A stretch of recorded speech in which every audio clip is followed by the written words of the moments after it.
நீங்க சொல்றதெல்லாம் கரெக்டு தான். காட்டுல பாத்தீங்கன்னா இளநீ 30 ரூபா தான். ஆனா அங்க பொரிச்சு போடுறாங்க பாத்தீங்களா, அவங்களுக்கும் நான் கூலி கொடுக்கணும். அது இல்லாம அவங்களுக்கு சாப்பாட்டு செலவு, வண்டியில ஏத்துறாங்க பாத்தீங்களா, அதுக்கும் கூலி கொடுக்கணும்.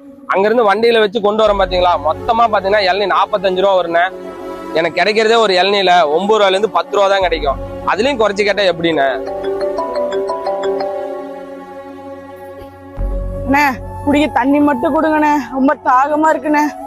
தம்பி தண்ணி தீந்துருச்சாட்டு இருக்குது, இளநீ வெட்டி கொடுக்கட்டாப்பா? அண்ணே சுத்தமா என்கிட்ட காசு இல்லண்ணே. ஹலோ சொல்லுமா. என்னங்க நம்ம 10 லட்ச ரூபாய்க்கு சொன்ன இடம் வெறும் 5 லட்ச ரூபாய்க்கு கேக்குறாங்கங்க.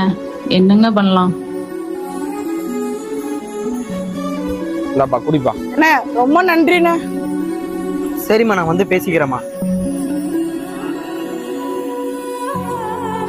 அண்ணே ரொம்ப நன்றிண்ணே. பரவாயில்லப்பா.